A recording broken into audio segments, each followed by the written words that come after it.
Welcome to the Mary Mac Show, where we will be talking about your feelings, experiences, and pain following the death of a loved one.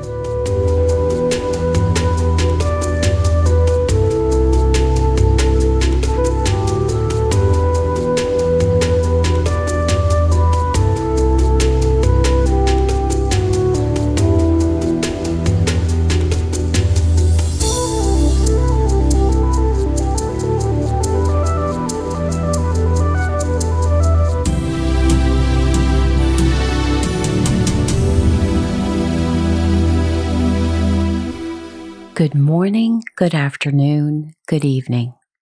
Wherever you find yourself in this entire world, I welcome you.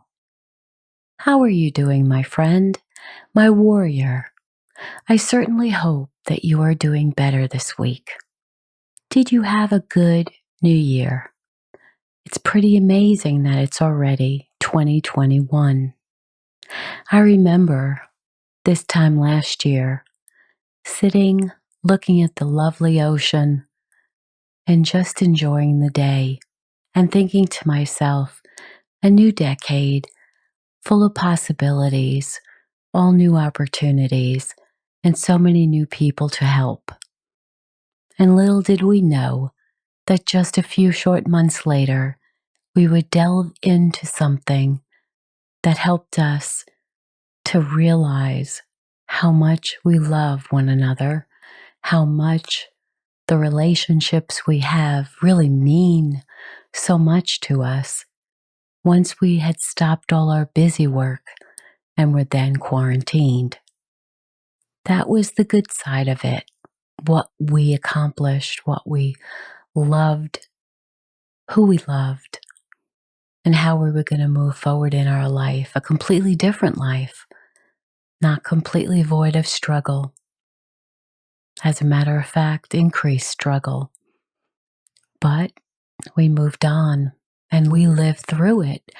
And sometimes we didn't like what happened on the other side.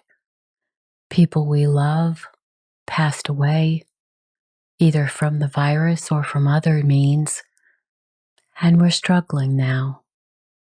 We're trying to wrap our head around all the people we lost in the past years, who we are still grieving for. This week, we had 2 new countries that joined us. Listeners from Denmark and Malaysia have increased us to 51 countries around the world. And that makes me so happy, and I want to welcome you and thank everyone who is listening from all around the world. It's pretty amazing when you think about it, that my voice has stretched out so many miles, and hopefully my words and my thoughts are helping you. I'd also like to touch on the giving season. And if you haven't had a chance to give a donation to the Foundation for Grieving Children, Inc., the organization I started many years ago, because I couldn't find assistance for those children in our community who were grieving the death of a loved one. The F4GC is the first national nonprofit public charity which helps children, teens, young adults, and their families who are grieving the death of a loved one by any means. We pull together all your contributions and make sure that organizations out there which concentrate on helping these young people have the resources they need for support groups, especially now with online support groups, so they don't backtrack in their services to these young people. Unfortunately, there have been so many of these organizations in the United States, at least, that have had to close their doors because they just don't have the finances to keep them going.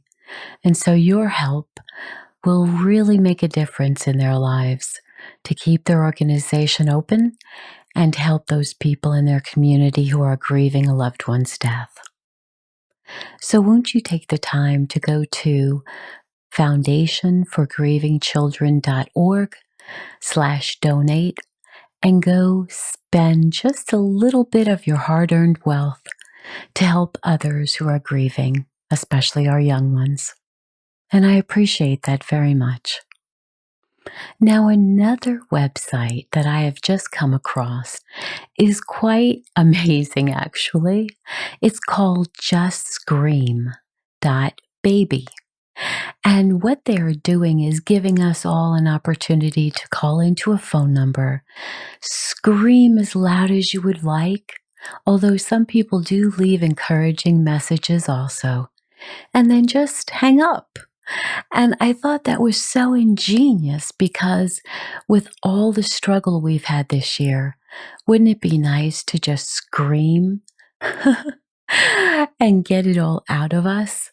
I know in the past I've screamed into pillows just to release all the pent up anxiety and anger that I might have had surrounding someone's death or another area of my life. And when I came across this week, I really wanted to let you all know about it. Now, the project is only going to be up until the end of January, but who knows? Maybe if we participate and we make a little donation to their site to keep up the phone bill, they might just keep it around for us.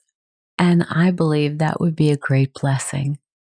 So if you're feeling in the mood to just release all your pent up frustration, there is a phone number in the United States that you can call, and I'll leave that in the show notes. So you can call the number, scream, or leave another encouraging message, and then just hang up. Later, you can go to their website, justscream.baby, B-A-B-Y, and listen in to your recording and many others' recordings. I think it will give you a lot of peace. Sounds silly, but getting that all out of you is so important. So today, I'd like to talk to you about the gift of simplicity. Last week, we looked at all the different aspects of our life in the episode entitled New Year, New You. And I was very happy to share that with you. We went through the different aspects of our life, the emotional aspects, the financial aspects, spiritual, social, intellectual, and physical. All those aspects of our life are affected when we are grieving the death of a loved one. And if we are to move forward when we are ready, we need to sit with each one of those different aspects and ask ourselves, what would I like to improve in this area? What goals would I like to achieve in that area?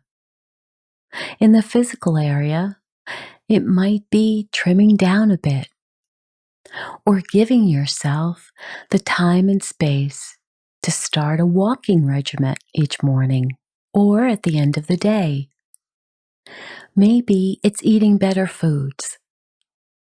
Now, in the social aspect, if you've been, for instance, a spouse who lost their loved one, their significant person in their life, you might like to start dating again. You might decide, I'm just going to look and see what happens. No expectations, no pressure. Definitely not telling anyone about this just yet. Just see who you might meet online or who you might meet in another support group for widows and widowers. You never know who you might meet and enjoy their company. Have a cup of tea or coffee together and just be around someone again. If you are dealing with emotional aspects, you might think to yourself, I'm going to see a counselor. I know that I need to.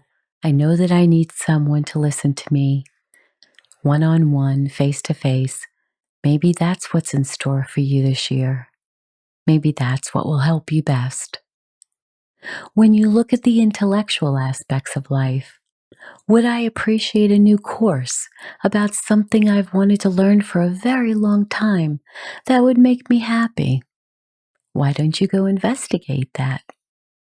So you see, in each of those areas, there is something to achieve, something to look forward to. And I hope you did those exercises with me last week in your journal. And if you didn't get a chance, go back and listen to the episode entitled New Year, New You. I think you'll gain quite a bit from it. Other ways to simplify your life include your time commitments. If we were to sit down and look at all the time commitments that we have between what we do for other people, what we do for ourselves, which is usually the smaller list, how are we running our life and our time? Do we actually have time to be able to just relax each evening by ourselves and to ponder the day and what's happening in our life? Or are we so filled up with things that need to be done for others, for our children, our parents, our siblings, our husband, our wife? Are we so focused on all of those things that we have hardly a moment to ourselves? And are they really effective? Are they really helping us? We have hobbies and religious organizations and community events and just so much going on. And we feel frazzled from it, all the while trying to grieve for the loved one that we lost. And sometimes it's just too much. So, how could we make life simpler? Can we cut down on some of those? There are people who go to church several times a week. Maybe once is enough. There are people who are involved in sports activities, playing ball several times a week. Well, maybe we can make that once a week. There are people out there who run around to all their children's activities, and it's so nightmarish. You never seem to get rest. Is that really needed? Can a child have just one sport that they're involved with instead of several? Even several activities. Can they have one activity that you will commit to this season? It can make us feel like a robot, just going on autopilot, trying to accomplish all these things for everyone. And how is that serving you? So start to write a list of the things that you spend your time with, all the activities that you go out of your way to help others with, and streamline it. Really think through how much you're capable of right now. Now let's speak about your possessions. If you were to look around your apartment or your home, you would find plenty that has been sitting around for a very long time, including objects and books and files and clothing and all kinds of things, sporting equipment and tools and so much that you really don't use any longer. What if you started to really take a good look about what you could release from your life, either give to someone else or sell it or donate it, things that no longer are of use to you, things that once were perfect for you, but now they're just taking up space. What would happen if you decluttered your home? And I don't mean all at once. There are plenty of methods to do this, and you could find a lot of them online. But what if you just took one drawer at a time, one closet at a time? What if you pulled out all the things you haven't worn in so very long, things that don't fit you any longer? And I know you're probably saving it for that time when you lose those extra few pounds and you'll be able to get into your clothing. But let's be realistic. Are they out of date? Will you ever wear them again? Have you worn them in, oh, God knows how many years? Maybe it's time to just kiss that garment, say thank you, and put it in a bag so someone else can get use of it. During this time that we've been living through with the pandemic, we've become a lot more aware of what we are spending money on and whether it's serving us or not. And there's no reason why, if we have the finances to do it, that we should start to release our debt slowly. There is a philosophy that we should write a list of all the debts that we have, including the percentage, the rate of interest that we are being charged for those loans or credit cards, and just look at your list. Then put it back in order, top to bottom, based on how much the percentage is. So, in other words, if you have credit cards that are charging you over 25% interest, and there are several that do, unfortunately, almost like a loan shark to me. Those credit cards should be paid off first. So it doesn't matter what the amount is, it is based upon the high interest rate. Start to whittle away that debt each month, maybe sending twice the amount of the payment that they are asking for, or even 3 times the amount if you're capable of doing it right now financially. Another philosophy is to make that list in the order of how much you owe the creditors and start whittling away at the ones that have the highest amount. So if you have a credit card and it's $5,000 and another credit card that's $20,000 and another card or loan for your car that's, say, $15,000, you would start to pay off the highest one first. Work through that, pay it all off, and then get to the next one. So there's a lot of different philosophies on how to do debt management, but whatever you choose, please try to get those bills and those debts down. It will make you feel more free.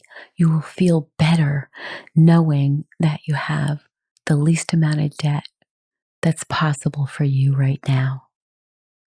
Another way to help yourself in simplifying your life is to decrease substantially, for many of us, the screen time that we do each day. How much screen time do you take? You have your phone, you have an iPad or a tablet, you have a computer or a laptop, you might even have an iWatch. All these things take up our time. They keep us from focusing in on the simplicity of life that we really need right now because there's just so much going on and we're feeling badly about the loss of our loved one. The very best thing we can do is to keep ourselves away from a lot of technology now. And yes, it might help us to a certain degree because we're learning how to help ourselves. And I agree with that. But if we spend exorbitant amounts of time each day looking at a computer or our phone, and we feel the need to pick up that phone so many times an hour just to check whether we had emails or we had texts. And why is it that as soon as the texts come in, it's like we salivate to find out real quick who just texted us? It's become an addiction, and it's not good for us. Not good at all. So why don't you take just a little time to assess how much screen time you and your family actually use on a daily basis? And I think you're going to be amazed. So can you cut that back? Can you leave that tablet off to the side? Can you walk away from your computer at a certain time of the day? Pick up a book. Be with individuals whom you love. Make a telephone call to someone. FaceTime them, see them face to face so that you can enjoy their company. Can you make a commitment to yourself that at some point in the day you will put them away or turn them off? I think that would help you so much. Try it and see how it feels. I can tell you from my experience, it is extremely freeing. And what we've decided in our household, every few weekends, we decide to have a technology-free day or a technology-free weekend. And on Friday night, we unplug and we just tell people we won't be online for the weekend. And it's so freeing to know that you don't have to respond at all hours of the day or night, that you can be free. So I wish you an opportunity to do that. Also, it's important to decipher what's really important right this moment and what can be left for another time. We have so many emails that come into our email box, and we're at a place now where we don't even really get to read them. If we spend a few seconds looking at the title, it's a lot because you can have 2, 3, 4, even maybe 500 or more each day, and there's absolutely no way that you would be able to read all of that. It takes enough time just to delete them all, and unfortunately, I don't. I just let them sit there. And so I have thousands of unread emails, and I don't care because I just can't take the time to read every single thing that comes into my box. I have consciously decided when I go through it what I am going to read and what I'm going to leave for another time. Things that I need to address instead of all that's there. So evaluate what's really important to you right now and only address those things. Another area that's important to me is multitasking. Now, I know all of us like to do this, especially women. We get a kick out of knowing how many things we can do at the exact same time. It's almost like a challenge. But I have to tell you, as time goes on, and especially when you're in a fog and when you're trying to grieve, and so much is happening for you emotionally, multitasking cannot be the most easiest thing for you. And then you feel guilty that you can't do as much as you used to do before this amazing person in your life left us. So my suggestion to you is don't multitask any longer. Choose one task and only complete that. Then go on to the next. You can keep your list handy so you know what's coming up and you can set your priorities. But it's really important that you just complete one task at a time to keep your mind clear because you're just not in a position right now to do so much so fast all at the same time. Give yourself some credit. You've got a lot going on. And grief is hard. It's a struggle. It takes a lot of your time and emotional energy. So do one thing at a time. Don't feel guilty about it, that you aren't up to multitasking. And just be happy with the accomplishments that you are doing. If you take the time to think about and put into practice some of my suggestions on becoming more minimalistic or having a lighter lifestyle, I think it will really serve you well. And I'm hoping that that will bring you a much lighter outlook on life. So now it's time to get up and dance, dance, dance. And I know you're still thinking that this is really a wacky thing to do, but just do it for me anyway, okay?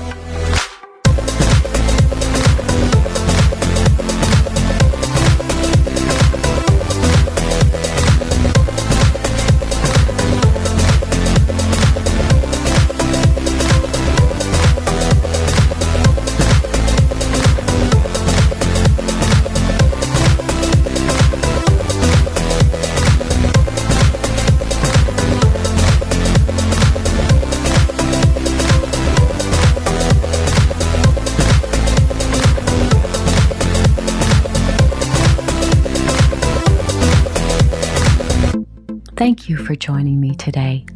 Remember to write 5 things each night in your journal that you are grateful for.